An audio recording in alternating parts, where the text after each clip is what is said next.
What do we do now that outbound isn't converting anymore the way it did before, and inbound isn't scaling? What do we do?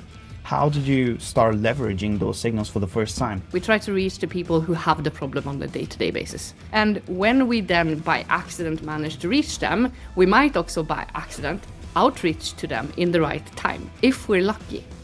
But most companies don't. What are the main mistakes that you have done in the past? We start way too late in the buyer's journey, even from companies doing good marketing. We're not meeting them early enough. Welcome to My First Signal, the only show where we invite seasoned revenue leaders in order to discover the practical side of designing a signal-based go-to-market engine for the first time. My name is Georgi and I'm the CEO of Signalbase. Now let's get practical. Today I have the absolute pleasure to have Sara Storm, who is the sales director of one very well-known ABM company called Enrich. And she's leading the sales function within the UK and the Nordic market, if I'm not mistaken. Correct. Just to get the conversation off the ground, Sara, what is your biggest hot take for the go-to-market landscape at the moment? That's a good one. So I actually attended a dinner last week in Helsinki, in Finland, where the topic was exactly this, right? What do we do now that outbound isn't converting anymore the way it did before, and inbound isn't scaling? What do we do? And I think the hot take from those types of conversations, and also from a lot of customer dialogues we're having right now in the regions I am at least managing, is that we are working on a GTM playbook that isn't giving us the things we need anymore.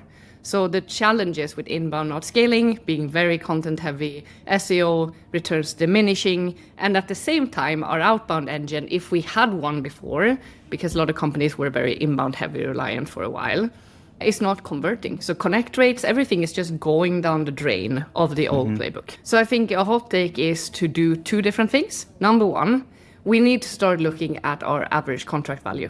We need to start looking at what is our market. If we're doing SMB today and we have a very low contract value, we need to start going upstream. And second of all is if you want to go upstream, signals and engagement and intent on account level is a lot more important than hand raisers, because that market, mid-market and enterprise, don't really do hand raising anymore. They are doing 95% of their buyer's journey completely in the dark from the vendor, right? So we're talking LLM search, we're talking network, we're talking dark social, we're talking forums, we're talking conversations over a dinner table with the other people that is in similar roles to you. And all of this is things that we can't really measure anymore. So then the question becomes, what do we do, right? So this is the hot take here, that is that accept that it's not working what you're doing. That's the first part of the hot take. The second part is try to look at how we can use growth levers to actually increase our revenue generation, our pipeline. And you have a couple of growth levers you can pull. So number one is obviously ACV, so contract value. Because if you can do one contract that is the same value as 4 contracts from before when you did SMB, that means you need less engagement, less activity to actually be able to drive that process from a marketing perspective. The second growth lever is, okay, so how are we going to be a lot more tailored towards the accounts we really want to work with?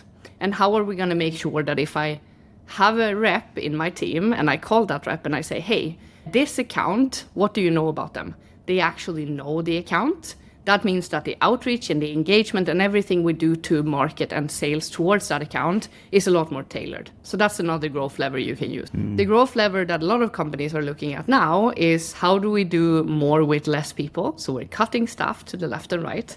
And cutting personnel cost can sound like a smart quick fix. It's not going to really solve the problem of the fact that you need an organization on the sales and marketing side today that has very different competences than what you needed 2 years ago. For sure. So that's my take. No, I love that. It's actually quite on point because I feel like too many companies are still stuck in the old way of doing go-to-market and that just blasting volume, right? And there's so much to discover within that one. But what I loved is that you said there's no more hand raisers when it comes to a little bit higher ACV.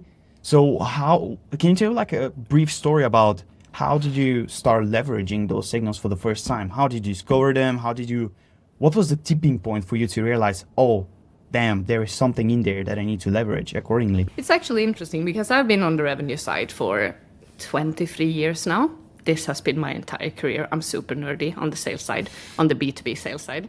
And I've been in individual contributor roles, selling platforms for sales and marketing. So CRM, marketing automation, prospecting tools, GTM tools, like all of these type of, that has to do with getting the buyer to buy from us in one way or another. That has been my space for the last 15 years. And when it comes to working the levers and understanding what marketing actually means on the mid-market and enterprise, is the first sort of insight has to do with data. But you need platforms to actually track the data, to understand how much engagement is an account doing with us before they even talk to us, or before they don't talk to us and talk to another vendor instead. So one of the things that I find really interesting, when I joined Enrich, which I did for two reasons. Number one, they have a model that really delivers result. Number two, I love the vision of our CEO, Marcus. These are the two reasons why I joined. Because I was a consultant before, doing GTM and revenue, right? So I did the fractional, I have done projects a lot in the B2B SaaS space primarily, and joined on a more foundational basis with Marcus and his team because of the direction Enrich is going. But one of the things that I found most interesting is that it proved the point that I've had in my head for a while now. And we're talking a while, 5 years at least. It proved the point, which was that when I went in and looked at the pipeline of an account, and I looked at, okay, so what are the active pipeline deals that they have right now? And then I started going into a platform to see how long have they been engaging with us before they even became a deal, before they became a first meeting, before they talked to us, before we outbounded them, before we did anything, before we even knew that they were in the market. So on average, the deals that are in our pipe has been scrolling around in this type of engagement for a year and a half before we even talked to them. Oh, and I can see that. And this is the question then on high-ACV. So if I know that I have 5%, how do I make sure I do the rest? And a lot of companies today, they do it by accident. So they will, by accident, get someone to come into their website like a year before the deal is even on the table. And then maybe they sign up and they download something, or maybe they do something in the team of the buying committee. Not the managers, not the VPs, not the C-level, but the people in the team on the marketing or sales side. And then they start consuming, and then we might do a little retargeting, maybe, if we're lucky. And we're not really trying to reach the top buying committee. We're trying to reach the people having the problem. The people on the floor doing the work. That's a lot of vendors. That's what we do. We try to reach the people who have the problem on a day-to-day basis. And when we then by accident manage to reach them, we might also by accident outreach to them in the right time, if we're lucky. But most companies don't. So most companies will miss that signal, and that company will go to a vendor that is better at doing this by accident or on purpose. So I think that understanding how long the journey is on high-ACV is a huge factor, because on the sales side, when you have a sales organization who works mid-market or enterprise, they don't know what marketing is doing. Like, sales don't know. And I'm from the sales side. I know how ignorant we are. So when we're trying to discuss with the sales team from a marketing perspective what actually happens, we need to prove the point. Because how else will we show them what actually happens before? The fact that Gartner has this buying journey that's super complex, all salespeople everywhere has seen this journey where there's like 14 different steps and there are a bunch of different buying committee members.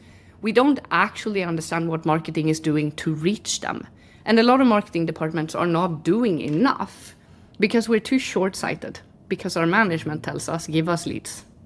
So doing activities that actually show you data so you can start looking at what happens in the beginning, because we start way too late in the buyer's journey, even from companies doing good marketing. We're not meeting them early enough. We're not working with intent signals to be able to drive campaign incitements, right? We're not working with signals from any platform really to drive marketing campaigns. We use signals only for sales if we're good. Then we try to use signals for sales, like a new person started at this company, new title came in, they're recruiting. These are the type of active signals that sales is trying to approach, right? How many marketing departments, Georgi, do you work with that you see are doing campaigns based on signals? Like, it's an actual question, because I'm curious on your end. Yeah, very rarely. Actually, within my last team at the Growth Syndicate, this was one of the first times when I mentioned, or I have seen ultimately marketing team capturing signals and then sending that towards the sales. I was both the sales and the marketing in that sense. Yeah. But long story short, and I think I have mentioned that a few times in the past, we run an ABM type of effort towards particular companies. I am the first touch point, so I'll reach out to them just to get them going. Then we blast some ads, right? And then by the time we see the engagement within the LinkedIn Ads Manager, then I know, okay, they're quite warm, like they're getting there. Then on top of that, I would layer social listening signals, perhaps engagement with relevant people or with more than one teams. And only then I know, okay, there you go. But that's an extreme case simply because of the fact that I do agree, it rarely happens in that smooth process of alignment. And I do know that sales and marketing are constantly fighting for leads and who close everyone. Yes, they do. But what you're still talking about, and this is so interesting, what you're talking about now, the process you described, it's still at the end of the funnel. Like we're doing engagement to activate an account. We're not driving demand. We're not driving them to understand they have a problem because that's way before. Like the question is, like working with signals at the bottom of the funnel is obviously a given thing today, I think. A lot of companies don't, but I think it's a given thing that you need to. So when you see activity on the account, social listening, LinkedIn signals, engagement, funding, whatever it is, of course we should do outbound. Of course we should start multi-threading. Of course we should start doing all of these things on the sales side. But the salespeople are people. They are not scalable. Like we can't do that for all accounts. So what we need to start doing is start prioritizing. And we need to start prioritizing the high ACV because we will get so much signals that sales can activate on. How do they prioritize? Do they know how? No, they do not. I will tell you that. So the second part has to do with earlier in the funnel because a mid-market enterprise journey doesn't start when people start downloading a white paper through your LinkedIn campaign. It doesn't start then. It starts way before. And then the question becomes, how do we drive an account from not knowing they have a problem on the marketing side to knowing that they have a problem to then knowing that we are a vendor of the shortlist that can help them solve that problem? Because that journey can involve 15, 20 people in the account and it can run over a year and a half. Like, how do we do that? And at the same time, we're going to meet the board. I'm a CMO now. I'm going to meet the board and be like, by the way, I want to do this effort. It will take us a year and a half. Give me money. Like, it's a very hard dialogue to have. It is. Because we have way too short-sighted viewpoints on this journey. And we're also doing this wide. So we're doing all segments the same way. So we're velocity-driven SMB. And then we're trying to do mid-market velocity-driven too. And it doesn't work. So this is the discussion. Like if you're sitting, you're a founder or you're a CMO and you're looking at how to do GTM next year, right? So first of all, you need to segment. You need to clarify which segments are more important and what gives us the most money for the same amount of effort that the smaller deals does. Okay, so how can we go into mid-market? Do we have a sales team that's ready for that? Because a 6-week sales cycle versus a 6-month sales cycle, two very different processes. One is a salesperson who's hot, who just runs for the account and who talks to 2 people and closes the deal. The other one is a project leader, because that's the role you need as a salesperson in that type of process. Like I can tell you, we have an amazing senior AE who's managing our US region now. He is a project lead to the core. He's a very senior salesperson, but he runs sales process like a project with his customers. And he talks to 15, 20 people on the account throughout the sales process. So he needs to be the spider in the web. Does he also provide solution engineering support from our solution engineering team? Does he also work with our marketing team? Does he also work with our customer success? Does he work with our AM? Does all these people, are they all involved in the sales process when we run with a big account? Yes. Did marketing talk to the account a year and 2 months before he closed the deal? On their own, yes. Is that why we have a dialogue? Yes. This is how these type of motions run. It's a very different game on SMB. So this depends on where you're going as a company. And what I can see on the market is that a lot of companies are doing the SMB to mid-market while they're also doing the inbound to outbound. These two shifts at the same time are really hard to manage because you have a big competence gap in your team. And you also have the lack of understanding on how outbound works nowadays. Like you can't just say, let's do outbound and let's get AI to write our content. That's why people are not answering anymore. Like even if you find that they got a new job, even if you tailor around that fact, you and 15 other reps got the same message. And they're all saying the same thing, even though they sell completely different things. And then the question becomes, how efficient is Signals in that case? Not very efficient at all. Because another thing that I can see on the marketing and sales side today is that AI is making us lazy. So doing the connection between, okay, so as new CMO came in, what does that mean? What does it mean for the company? What does this CMO, what will they spend their first 3 months doing? What should they be spending their time doing? Am I really fitted to have that dialogue? No, you're probably fitted to come into that dialogue 6 months in. But what do we do? As soon as someone starts a new job, we're on them because it's a signal. So instead of putting a flow of cadence to walk towards this CMO while they get warm in their clothes to go for the meeting in 6 months, we don't. We just, new role, I can help you, let's have a meeting. But I don't have time. I'm gone on board. Leave me alone. So being able to use signals, and I was a VP of business development when I came into Enrich when I started, because there was a position opening there temporarily. So I was an interim there and I ran our BDR team. And then I moved over to the Nordics and the UK as a sales director for my team. And while I was doing that, I came in and I started looking at all the signals we compile. And we had 16 systems that gave us signals of different kinds. So individual signals, company signals, ad spend that the company had, because that was part of our ICP, how many people were actually being hired in the marketing team, how many sales reps they had, if the sales rep had enterprise or mid-market in their title or in the description of the role, because all of these things are indications for us that they're a good fit. And then we also had Enrich signals, which was all the accounts that engaged with our campaigns that we run on Enrich to only address our target accounts. And all of this was flowing into the CRM, and then an AE or a BDR, depending on who owned the account, because our BDRs and AEs own accounts for over a year, because we have long cycles, so we don't rotate. We get to know the accounts, and then we work them ongoingly, invite them to webinars, invite them to dinners, talk to them ongoingly, multi-thread, know people in the account at all times who know what's happening internally, so we know when we should step in. And we summarized all of those combined signals to try to identify when is the perfect time to go on account book the meeting mode. Because there is a mode that is always on that should be nurturing and working the account. And then we have the other mode that is it's time for a meeting, right? These are two different modes. It's two different stages of a company journey when it comes to what they're doing. So we had to combine all of these signals from the different data sources we had to tell us now is the perfect time. Not in 2 months, not last week, now. And doing that calculation depends on your business. What are you selling? And what signals do you have historically? But if these are in different platforms, so you have Apollo, you have Enrich separate, you don't sync it to the CRM, you have Gong, maybe you have a bit of conversational intelligence, maybe you have an event platform. If it doesn't combine into one platform, into your CRM, and connects to your actual pipe, deals that are active, it's a data project to be able to lever any of these things. And this is also something that I think you touched on. Like we have this process in mind. Can we find more signals on platforms out there that would provide for us? Yes. How do we get all of those signals to tell us something? What is the story it's telling us? And this is something I feel a lot of companies they don't know what to do.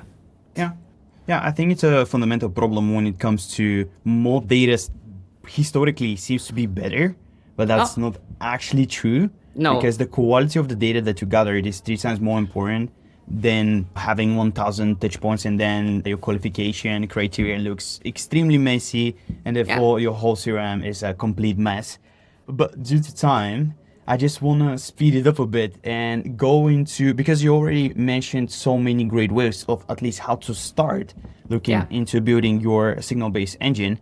Outside of the tips that you already provided and based on your own experience with building such engines, what are the main mistakes that you have done in the past that you feel like many more commercial leaders are doing it, and how they need to avoid them? Yeah. So forgetting about the purpose. That's something I've done a lot. I'm a fast runner, right? So I will get an idea and like, I want to do this. And then I will just try things. And when you're trying to build something a bit more long-term, as a lot of commercial leaders are, you need to understand what is the purpose, because collecting data, what is the purpose? What am I trying to get out of the data? What is the goal here? What am I trying to understand? Because right now we're collecting data in a million different places. And signal data only. Like if we talk about internal data, it's a whole different story, so much more. But on a signal level, like what is actually important for our drive of a deal? And this will be separate from segments that you're looking at. So if you look at the US as an example, and that's your market, you're going to need different types of data points and different types of signals to activate on than you will in Europe or in the Nordics or in APAC. Like it's different signals depending on the market as well. So you need to understand the purpose of collecting the signals and what do we want to happen after we collect them. Because as a commercial leader, if you have marketing, let's say that you're a CMO, you can collect all the data you want. If sales doesn't understand why they should engage because of this data, it won't happen. So nothing will happen. You will collect the data, you will provide them with all the platforms in the world, you will send it all into the CRM even, and they will do nothing. And they will go back to working this other list of accounts that they think is more interesting to them for whatever reason. If you're on the sales side, the question is, do I even know? So one of the mistakes that I have done a lot in my career is to not ask myself, do I actually know what this assumption I'm making is based on? What is the data coming from? Is it anecdotal? Because we have a lot of anecdotal data that is foundation of decisions. So as an example, a customer told me once this. I should now build a campaign based on what that customer told me. This is not data. This is anecdotal evidence. It's what you think sounds correct to you. And then you ask 10 customers the same question, you get 10 answers, so where does that leave you? But most people won't do that. They will just look at whatever anecdotal evidence that they will collect from their teams who's on the ground, who talks to the customer, instead of going to your, I don't know, let's go to your meeting recorder and let's ask questions to the complete transcripts of all meetings that's been had with customers the last 2 months. What are they actually saying? So instead of asking sales, look at the data that will provide for you. These are also signals we can use in the sales cycle. These are also signals we can use when we are going beyond the sales cycle into before we book with them. Because what customers are saying in meetings is the actual thing that customers are also looking for. It's also the thing that will indicate to you what happened in this company before they came to us. Because that signal is important based on these customers' actual wording. And this is something we don't do. So I think making assumptions and then questioning each assumption, why do I think that's correct, will lead to a lot better, smarter plans. Because the discussion, as I just mentioned, about collecting transcripts from customer meetings when you do prospect meetings, discovery meetings, right? In those discovery meetings, the customer will tell you, as a sales rep, what has happened in the company the last year. It will give you, if you ask for it, it will tell you, so this is what happened, and now I came into this role 3 months ago, and these are the changes we're trying to do, and before that, this and this happened.